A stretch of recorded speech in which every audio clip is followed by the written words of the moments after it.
Yes, once again, magandang gabi muli sa lahat ng ating mga kasambahay. Dito po tayo ngayon sa Tinig ng Marino. Kasama ko pa rin ang ating co-host dito, Engineer Nelson. Good evening po.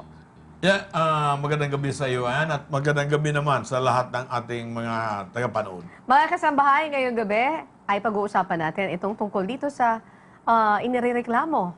Left and right, ang mga nagrereklamo nito, mga seaman, mga land-based workers, at ganoon din yung mga travelers.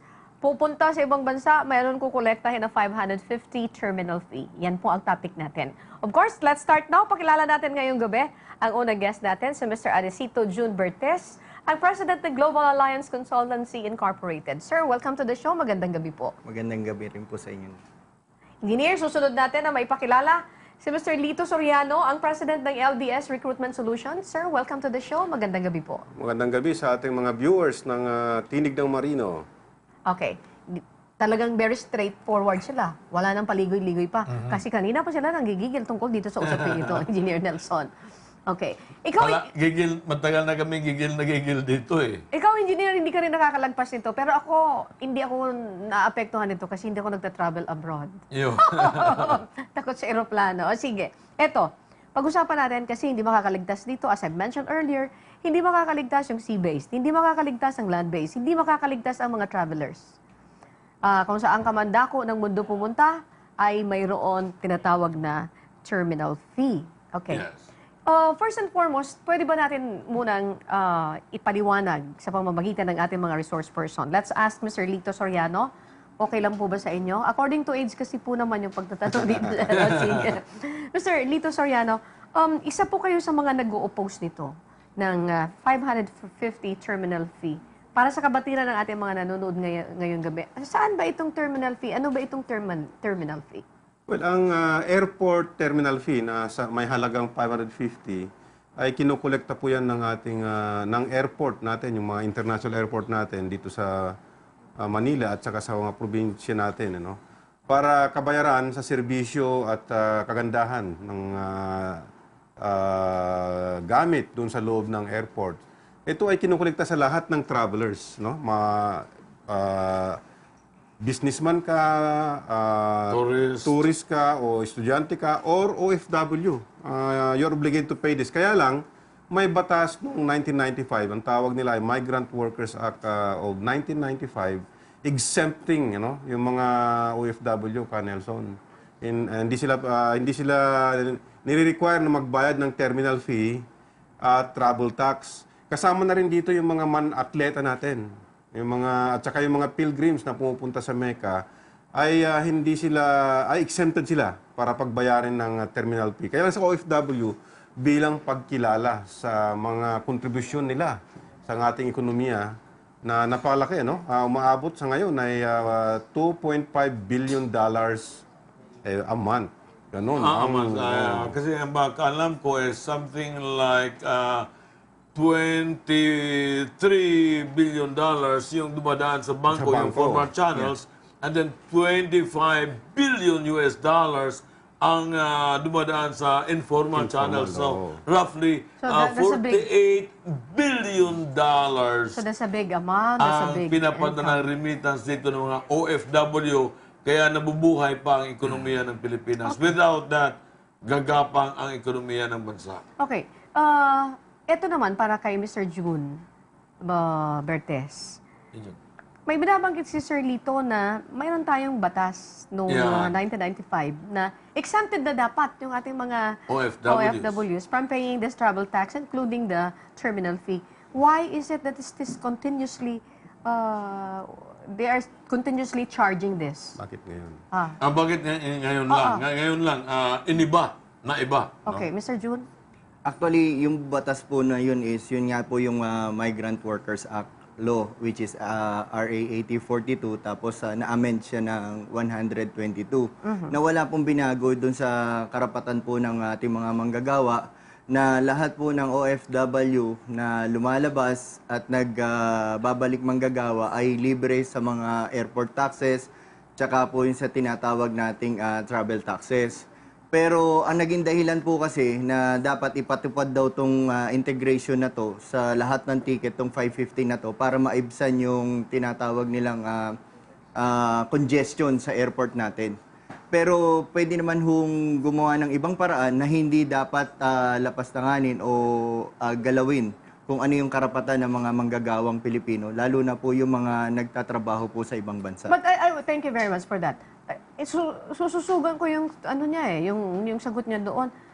Ang dahilan para lang ma-decongest. Ma-decongest. But I'd like to ask you, engineer, sa pamamagitan ba ng ganung klaseng pamamaraan na decongestion of the terminal ay pagbabayarin mo ng terminal fee yung mga yung mga Maaring sagutin siguro kagad yan ni Carlito, yung sinasabi Oh, nila. sige. Mamaya si engineer. Kayo, Sir Lito. Ang explanation ng ating general manager sa airport, ang sabi niya, sa ngayon daw, may umaabot sa 9 million yung travelers na lumalabas kada taon sa MIAA.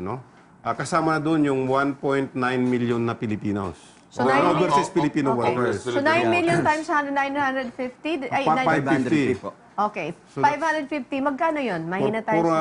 Magit na 4 na billion po yun. For every 1 year? For 1 year. For 1 year. That's Yun ay binabayad ng mga travelers supposed to be na para pagandahin, pabutihin yung serbisyo ng airport. Ngayon lang, ito nakaraang 15 taon, hindi po kasama ang OFW kasi exempted nga. Yun nakalagay sa batas. So anong kadahilanan daw? Kasi sa ngayon, mayroong terminal counter sa airport na lahat ng umaalis na manggagawa at mga travelers dadaan doon para patunayan na sila ay exempted. Okay. Para yung mga hindi exempted ay nagbabayad ngayon ng cash na 550. So sabi ng airport, sa kadahilan ng ganung sistema ay nagiging magulo, matraffic, congested sa loob ng airport. Kaya pag ito ay ilagay na, at pag bumili ng ticket yung mga travelers, mga businessman at saka OFW sa ibang bansa, ay kasama na yung terminal fee, wala na raw pila. Kaya lang nagkaroon ng ocular inspection. Nagkaroon we challenge them na magkaroon ng ocular inspection para tingnan kung nasaan yung sinasabi nilang congestion. So, ano yung findings ng ocular inspection na yan? When we come back, sasagutin po yan ng ating mga source person ngayong gabi. Dito pa rin po sa Tinig News.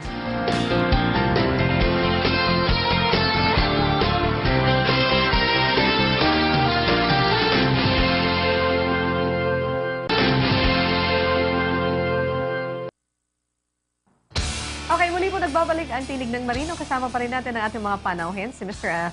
June Bertes, and of course, Mr. Lito Soriano. Sir, kanina may hanging question ako, Engineer Nelson, yung tungkol doon sa... Kung ano ang ginawa namin. Okay. Kung ano yung ginagawa. Ano yung ginagawa ninyo? Eto na to. May problema kayo dito. May batas pero hindi naman i-implement. Anong ginagawa ninyo? Well, siguro 2 taon bago ipatupad ito itong Pebrero 1 ng taong ito ay nagkaroon ng mga maliitang mga konsultasyon na ginawa ng MIAA. Doon pa lang sa umpisa ng mga konsultasyon na yon, ang hanay po ng mga recruitment agency, mga tinatawag na tsaka yung mga airline owners dito. So sa hanay po ng mga recruitment agency dahil hindi pa noon sinama yung mga OFW, mga NGO sa konsultasyon, yung PDAMANEX, yung Federation po ng mga recruitment agency ay tinutulan. At sinabing bawal ito at salungat ito sa benepisyo na binibigay ng batas para sa mga OFW. Nung nagkaroon ng pagpupulong din sa POA at nandoon yung MIAA, nandoon na yung mga NGOs, nandoon na rin ang maraming mga organisasyon ng mga recruitment agency. Tinutulan ulit namin. Kaya maliwanag na hindi pumapayag ang mga manggagawa, ang mga NGO at saka mga recruitment agency at in-explain namin mabuti na ito'y labag sa batas at dapat sana huwag ipagpatuloy ng MIA hanggat sa hindi sila nakakita ng kapamaraanan na technical or IT na yung mga OFW na bumibili ng kanilang ticket o yung mga employer nila bumibili ng ticket sa overseas ay ma-exempt. Okay. Kasi nakalagay sa batas, upon proof of submission ng exemption certificate. Ito yung, ang ginagamit po ng exemption certificate dito ay yung Overseas Employment Certificate na binibigay ng POA. Ang tawag nila OEC. Maski na yung OFW may hawak na ganun sa ibang bansa, hindi naman inu-honor yun. Dito lang sa loob ng Pilipinas. Okay, so that's the problem. Nakita ko yung engineer. Yun na Pero, nga. paano mo ito mababawi? Let's say, for example, parang kahit na may sinasabi nila na pwede mo naman ito ma-refund, kung isang OFW, sea-based man o land-based yan, na nagmamadali, yung 550 pesos, pababayaan niya na yon. Hindi lang sa nagmamadali. Yeah, isa rin yun, no? So, nagmamadali ka umuwi or whatever. Correct. Ngunit, biruin mo ba naman na pipila ka pa dyan? Wala nang pipila dyan na para Para dyan sa... kolektahin mo yung 550 pesos. 550. And then, kung halimbawa, no? Nandito ka na. Ikaw naman, kahit na taga Bulacan ka lang, yung gagastusin mo pamasahe, papunta doon sa airport, Pababayaan mo na yan. mas malaki pa. That is correct. Tama po yun. Well, Okay. tsaka- Sige, Mr. Betcher. Tsaka hindi rin po naging kasagutan kasi yung refund counter kasi nga ang purpose po ng integration na to is maibsan yung congestion. Okay, So that is parang correct. linipat mo lang yung pila sa labas, meron man, pinasok mo sa loob. So doon pa rin pipila yung mga nagre-refund. Kung tulad nga po ng sinabi nyo, na kung ikaw nagmamadali or meron ka lang 2 linggo para makapiling ang pamilya mo, yung mga Pababayaan mo na yung OFW. 550 pesos. Tama po. Pupunta ka na sa pamilya mo, di ba? Actually, siguro sa 1.2 million na mga OFWs na lumalabas sa taon-taon, palagay ko wala pang 50,000 na babalik dyan para magpa-refund.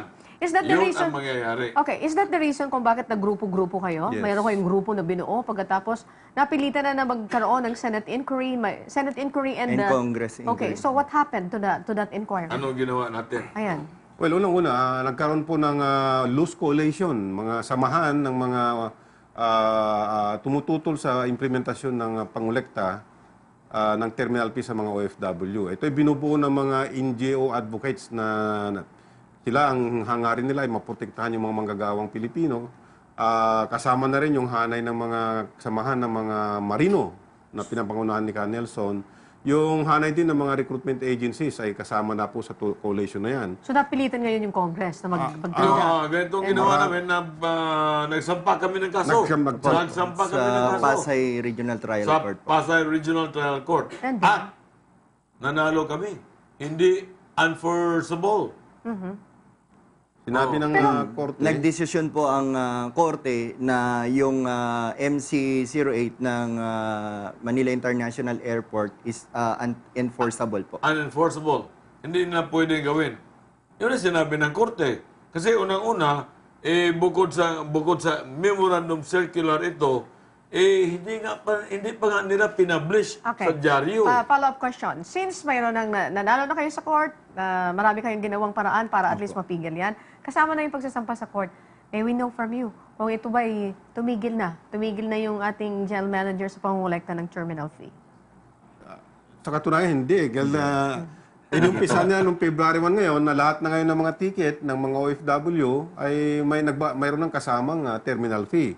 At saka ngayon, kailangan yung mga OFW sa dulo ng pila, ay sa dulo ng bago umalis, ay magpa-refund daw sila ng kailang binayaran. Ngayon, doon sa mga ating mga nakikinig na, lalo na yung mga may bahay ng mga OFW, kaya mismo mga OFW, kami ni Johnny, dating mga OFW, yung pag nandun ka na sa airport, halos yung pinakahuling minuto at segundo, Gusto mo ay makasama gugugol mo sa iyong anak at asawa. Bago ka pumasok, at pag pumasok ka na, ay hinintay mo na lang yung minuto para pumasok ka na sa aeroplano. Kaya wala ka ng panahon. Na-refund. Kaya ang laki, ang worry namin, yung 1.2 million na hindi na makakapag-refund, na equivalent to about 600 million every year, saan mapupunta? Ayun. Yung pera na yan. Pangalawa, baka isusunod naman nila yung exemption ng mga OFW na travel tax. So, nagkalit-lit na yung buhay ng ating mga OFW. When we At come back. pagkatapos ng travel tax, baka pati income tax na naman. Doon na naman babanatan. Talaga namang... Mamaya, Dagdag ko lang po. Mamaya, alam ko, itong usapin na ito, pala mainit ito eh. Tingnan nyo. Travel tax, diyan po. Terminal fee, diyan po sa NAIA. Na bawal naman, dahil na manadesisyon na, pero pinagpapatupad pa rin. Sandali lamang po, hindi lang mga land-based ang apektado dito, kundi pati na yung mga sea-based at lahat ng mga travelers. Pag-usapan pa rin natin yan when we come back dito pa rin po sa Tinig ng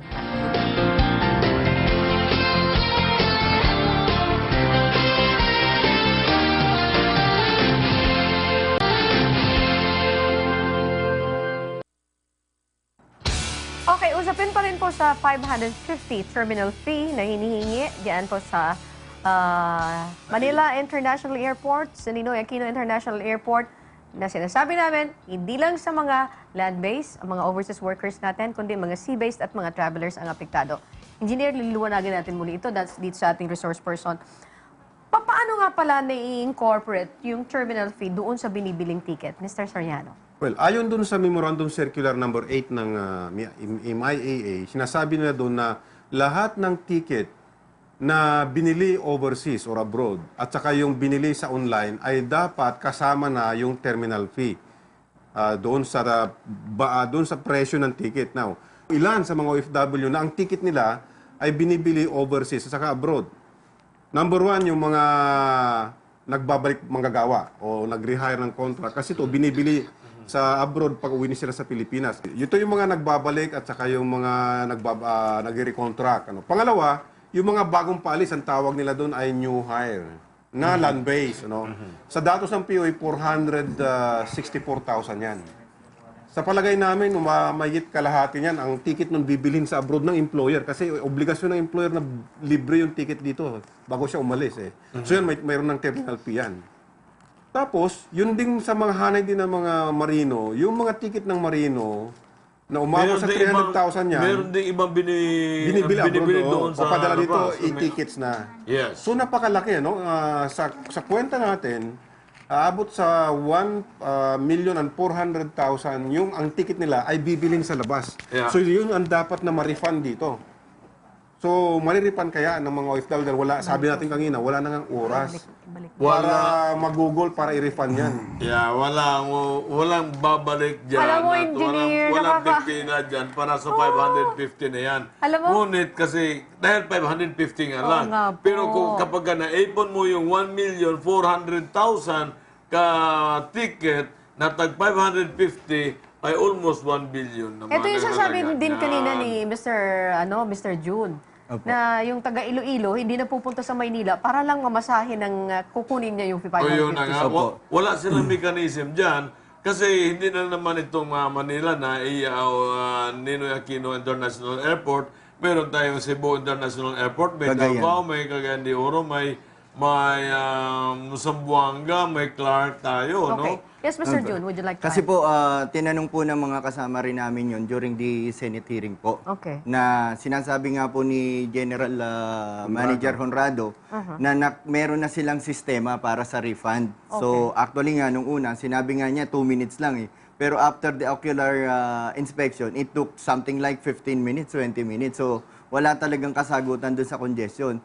Ang tanong namin, paano yung mga nagbabakasyon sa Iloilo, Cebu, na ang biyahe nila is direct flight going to those airport? Alam nga naman po, for 550, pupunta ka pa ng Maynila para lang refund tong pera na to.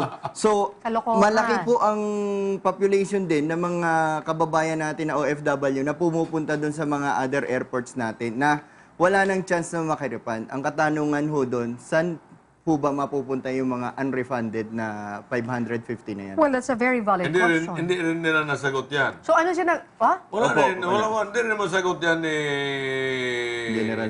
General Manager Honrado. Okay. Maraming mga punto Na hindi na hindi niya kayang sagutin. Ngunit kahit ano na, ang pilit namin, kahit sino na nagsasabi sa kanya, mga kongresista, mga senador, ang huwes, nanatili pa rin matigas ang kanyang ulo. Yung boksingero daw yata yan eh. Di ba? Pagkaalam ko ata, karatista yan. Oh, sige. At ang event yan, yung basagan ng semento, hollow blocks. Basagan ng hollow blocks, kaya 10 hollow blocks, binabasag ng kanyang ulo. Kaya matigas ang ulo. Sige. Kaya matigas ang ulo niyan. Nabalitaan namin po na mayroon kayong ginagawang kilos protesta. I understand, isa sa mga venue ninyo ay ang Mindiola Plaza na lumalabas din sa balita. I think you can clarify Dito, this. sa UNTV, nakita Napagalaman ko. din natin na dinala nyo ang laban na ito sa Kongreso at Senado. At yun na nga, please update us again po kung ano yung naging resulta. Doon sa Mindiola, nung nag-rally kami doon, ay pinatawag kami at sinundo kami ng mga driver ni Secretary Coloma. At yung mga leader, kasama si Ka Nelson, ay inimbitahan ni Secretary Coloma para pakinggan yung mga complaint ng mga OFW. So, Prinamis po yan ni Secretary Coloma na ipaparating niya kay Presidente. Hanggang ngayon, wala pa rin pong sagot ang ating Presidente. I think it's busy because of the Mama sa Pano clash. Ngayon, Napakaganda sana ngayon na pagbigyan niya yung ibang hanay ng ating mga kababayan na mabawasan yung mga may pighati laban sa ating Presidente. Okay. At ibigay na yung sana, huwag na ituloy yung terminal fee. So until now, hindi pa yan resolved. Now, Now, bukod doon, no, sa kilos protesta, yun, dinala nga rin namin sa Senado at sinabi ng apat na senator, Senator Cynthia Villar, si Senator Binay, Nancy Binay, Senator Cayetano at Senator Coco Pimentel, ay talagang sinasabihan, sana pwede bang itigil mo na ito? Now, doon, ano yung reaction niya? Nung sinasabi siya ni Senator Villar, pwede mo ba itigil na ito? Ang sabi niya po noon, if I may answer, ang sabi niya po noon kay Senator Villar na I will bring this to my board. Pero sabi niya, hindi niya raw pwedeng i-endorse yung pagpapatigil nitong MC08 po na ito. Okay, so that's the sad thing there. Okay. bakit hindi nga i-endorse? Ito na nga mga senador na nagsabi, korte na nga ang nagsabi, yan nga nagpagtataka. This is my final question sa inyo po. Ngayon na nakikita nyo na, teka muna, mukhang matigas mukhang mahirap yung laban namin ito because mayroon ng korte na desisyon, pagkatapos may inquiry, Kongreso, may may Congress, may Senado. lower house, and then, mukhang up to this time ay hindi pa pa matapos-tapos itong problemang ito. Hindi pa siya nag-give in. Yan, hindi pa siya nag-give way na pwedeng itigil ito. So, ano ba yung mga next, mga susunod ninyong plano about this? Well, unang-una, pumirma na po yung 20 senador sa isang resolusyon na sinasabi sa board ng MIA na i-withdraw or itigil nila yung implement ng collection ng terminal fee sa ticket ng mga manggagawang Pilipino. Itutuloy din namin na magkaroon ng doon sa petition namin sa korte sa Pasay at hiniling namin sa judge sa Pasay na resolbahin na yung kaso na walang karapatan ng MIEA na ipatupad ito at kolektahin sa mga manggagawang Pilipino. Bukod po doon, naglabas na rin po ng resolusyon ang COA or yung Congressional Overseas Workers Affair under Congressman Bello na ipatigil ni General Manager Honrado yung pagpapatupad ng MIA Terminal Fee 550. Otherwise po, magsasampa ang Kongreso ng kaso laban po kay General Honrado. Ay, si ibig sabihin Now, ang Kongreso na ang kalaban niya. Opo. Yeah, no? Meron kaming kaso na sinampa sa kanya sa Regional Trial Court. Sa Congress, maaaring magsampa din sila ng kaso. At maaaring magsampa din kami ng kaso laban kay General Honrado sa Office of the Ombudsman. Sabi sabihin, Talagang we will fight this out no matter what. No? Kami, ang dami naming koalisyon. Million din yung nasakupan namin. Parang kinakausap niya, parang binaliwala na niya ang sambayan ng Pilipino. Okay. Binaliwala niya yung mga tinatawag na economic warriors na siyang bubuhay sa ekonomiya ng ating bansa. Okay, very briefly, Engineer, I will ask our resource person here kung ano yung kanilang mga very important message na gustong iparating, especially kay GM Honrado. Go ahead. Let's start from Sir Lito. Well, sa hanay ng mga recruitment agency, promise namin sa mga OFW yung pinapalis namin, yung lalo yung mga nandun pa, hindi po kami titigil na tutulong, sasama sa lahat ng mga hanay na umuupos dito at sana nga ay i-withdraw na ng MIAA yung pagkolekta nila ng terminal fee sa mga ticket ng mga gawang Pilipino. Thank you for that, Mr. Lito. And finally, kay Sir June. Tinatawag po natin lahat ng ating mga manggagawa na bagong bayani. Ito po yung mga kung bakit tayo may magandang ekonomiya ngayon sa ating bansa dahil nga po sa mga remittances ng ating mga OFW. So, itong 550 na to, na karapatan po ng bawat isa ay dapat wag nating tanggalin sa kanila. Or otherwise, sabi nga po ni Senator Cayetano, na tanggalin na natin yung nasa airport na welcome ang aming bagong bayani, kundi palitan na lang natin ng welcome ang gatasan ng Pilipinas ay ang ating mga OFW po. Thank you so much. And final word from Engineer Nelson. Go ahead, Well, please. ang masasabi ko, ang United Filipino Seafarers, kapag lumalaban ay hindi kami tumitigil hanggang hindi nakukuha namin kung ano ang tama.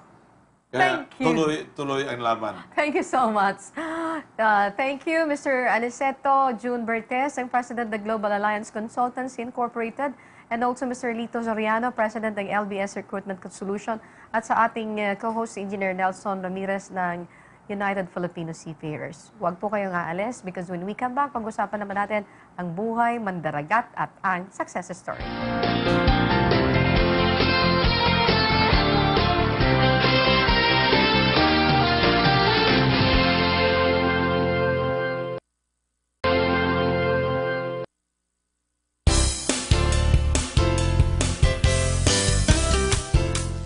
Handog ng ISP, gabay ng pamilyang Marino.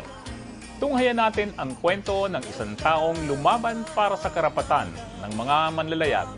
Sumigaw sa kalsada, kinalampag ang pamahalaan, at nagbigay ng ibang definisyon ng tagumpay. Ang tinig ng Marino, siya si Chief Engineer Nelson Ramirez.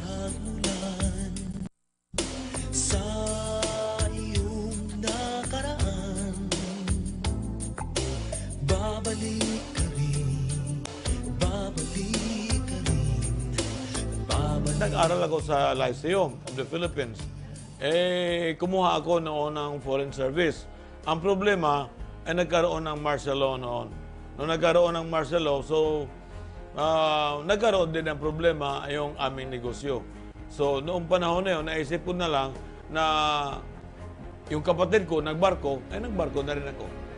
Doon ako nag-umpisa ng barko. I was almost 24 years old at that time. And then, ang una, siyempre, wiper muna. Nag-umpisa ka muna sa mababa hanggang umabot ako na-promote ako kaagad ng oiler. And then, sa PRC naman, noong panahon na yon, you don't have to be a college graduate, no? And study marine engineering to take the examination. Pinapayagan naman kapag may 5 years experience ka as an oiler. So, I took the examination and I passed. Kaya ako nagiging engineer. In the 80s, no, I was one of the highest paid seafarer. During that time, I was still mga 30, no? Kasi direct hire ako. Direct hire ako. Nasa Netherlands ako sumasakay. Hindi ako sumasakay dito sa Pilipinas. Kaya yung salary ko, ay kung anong salary ng European, yun din ang binibigay sa akin. So I was one of the highest paid. And then, nung bumalik na ako dito sa Pilipinas, after my 4 years stint in the Netherlands, napunta ako sa isang kumpanya na maganda din ang sweldo, no? And then, third engineer pa lang yung lisensya ko, ay kinuha na ako bilang marine superintendent o crewing manager sa isang manning agency. So, maganda ang takbo ng karir ko. Hindi naman talaga, hindi ako naghihirap bilang marino. Ngunit nung panahon na yon, nakita ko na talagang kailangan na ipaglaban ang karapatan ng mga marino. Because before, there was also one guy who inspired me about this, no? Captain Rogelio Morales, who was then the founder of the Philippine Merchant Marine Academy. Di ba nung araw ay Philippine Nautical School yan. O founder siya, nung nilipat na yan ng Philippine Merchant Marine Academy. But then Captain Morales, when I came back here in the Philippines, Captain Morales died. There was a vacuum of leadership. So I took over the cudgel for the Filipino seafarers. UFS was established on December 12, 1994. Officially na-establish namin. Pero naparegister na namin ito sa Security Exchange Commission noong October 14, 1994. So the day after that, dinimanda kagad namin ang Marina. Ganon katindi yung UFS. Isang araw pa lang, dinimanda na kagad ang Marina. Yun ang panahon na nilipat ang pag-issue ng Seaman's Book mula sa Marina papunta sa Coast Guard na ipaglaban. Ganun na nakikita ko, mahihirapan ang mga marino. At ganun nga ang nangyari, inaabot nga ng 3 buwan o 4 na buwan bago nila makuha ang ilang Seaman's Book. So hindi ko naman iniisip na magtayo ng isang organisasyon. It was just by coincidence na ganun nga ang nangyari, no? Na naitayo naitatag itong United Filipino Seafarers.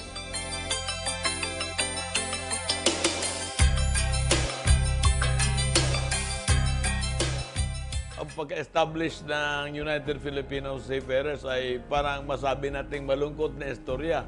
Kasi nag-uumpisa lang kami doon sa Luneta with an empty cartoon and yellow pad paper.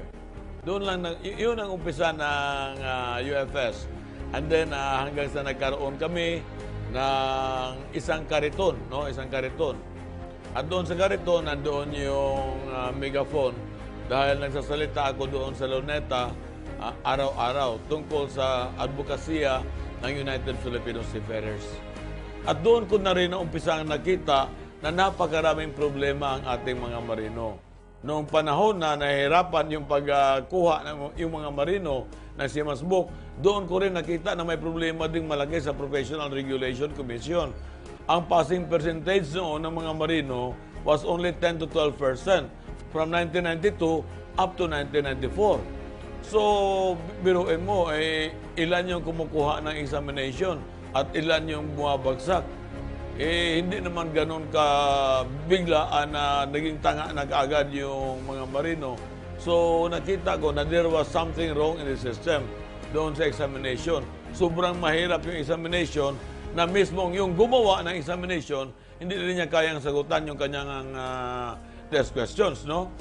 And then after that, tumaas na, dahan-dahan tumaas ang passing percentage ng mga marino, no? Well, aside from that, ipinaglaban ko na tuloy yung 2-level examination. Kasi nung kapanahonan ko, 4 na examination ang dinadaanan namin. O ngayon, 2, yung OIC level, officer in charge, OIC level, and then a management level officer. So, 2 na lang examination nila ngayon. And then there was a time na namatay si Flor Contemplacion. Nakita ko na may isang magandang pagkakataon upang isulong ko na hindi na kailangang magbayad ang mga OFW ng income tax.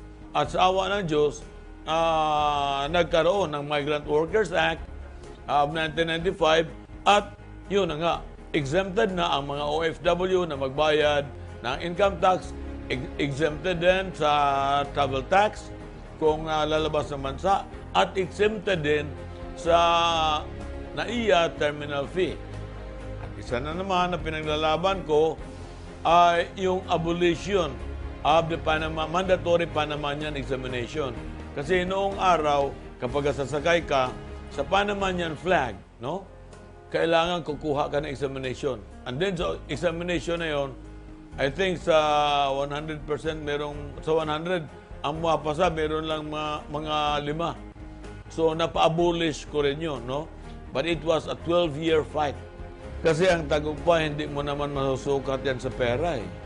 Ang achievement ko na marami akong natulungan na mga nag-aaral na nautical na hindi halos makapasok sa trabaho, ngunit nung nandito na sa akin, ay naiba ko ang kanilang attitude, naiba ko ang kanilang aptitude, at noong nirekomenda ko sila sa mga money agency, binigyan sila ng examination, nagkapasa. Binigyan sila ng oral examination, nagkapasa sila. Kaya sa mahigit 1,000 ka mga marino na ngayon, yung iba, mas mayaman pa kayo sa akin, ay sa palagay ko, nakuha ko na yung achievement na gusto ko magawa. And then, isa pa, napakarami kong mga pagbabago na nagawa dito sa industriya maritima. Being a dropout who became an outstanding marine engineer out of the so many thousands of marine engineers, and then as a maritime labor arbitrator, and always president of 45,000 strong maritime labor organization. I have my own newspaper which is circulated all over the world, 484 ports all over the world. I have my own television show and I have my own radio program. Noong 2010, ay namatay ang tatay ko, and then yung mga kapatid ko ay binigay naman nila sa akin lahat yung lupa at pera ng tatay ko. So, dahil ako lang ang mahirap eh. So napunta sa akin lahat, pati yung farm ko ngayon na okay naman, maganda naman ang takbo. Saka kumikita din naman ang kaunti dito sa sa UFS, although maliit lang ang sahod. And then, as executive editor sa Tinig ng Marino, meron din maliit na sahod yan. At bilang arbitrator, meron din kumikita, at saka yung mga retainer ko nandyan pa rin. Unang-una, iisipin mo, at kagaya ng kadalasan nangyayari, or sinasabi ng iba, paano naman yung pamilya ko? O yun, ganun nga talaga. Ako, naisip ko rin yan, pero ito na napasubo na ako, wala nang atrasan ito. Ito na ang bagbaga na wala nang atrasan, tuloy-tuloy na. Well, wala silang magawa, kundi isuportahan na rin yung ginagawa ko. No? Kung ako tatanungin, kung halimbawa, gagawin ko ba ito ulit, kung bibigyan ako ng pangalawang buhay, siguro masabi ko, gagawin ko pa rin siguro. Gagawin ko pa rin siguro. Kasi sa totohanan lang ngayon, no, may mga problema kami. Ang dami niyan, libo-libo yung sumusunod sa akin sa Facebook. No, kapag tinatanong ko na sino ang kakasal, sasama sa akin ng gano'n, wala pa rin. Hindi pa rin talaga mangyayari, no, na meron talagang, kaya I even wanted to retire.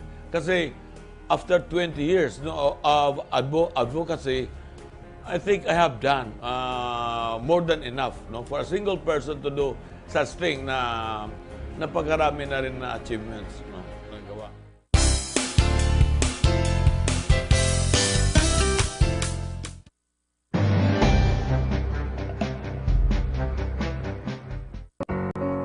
Upang maibsan ang kalungkutan, ganito ang diversyon ng ating mga marinong Pilipino habang naglalayag sa karagatan.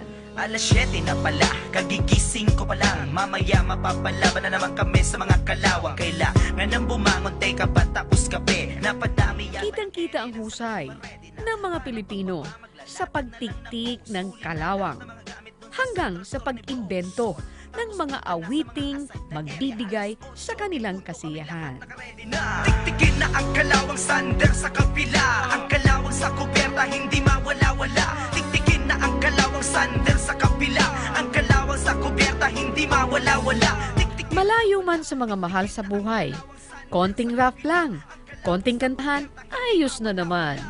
Oops, teka muna sandali at menos 5 na. Para alas 10, so coffee break na muna. Meron tayong 15 minutos bago bumalik doon sa kubyerta at magpatuloy sa pagtiktik. Kaya aming paulit-ulit na pinapaalala sa pamilyang marinong Pilipino. Kita nila, iyong pakaingatan. Wala-wala, tiktikin na ang kalawang sander sa kapila. Ang kalawang sa kubyerta hindi mawala-wala. Tiktikin na ang kalawang sander sa kapila. Ang kalawang sa kubyerta hindi mawala-wala.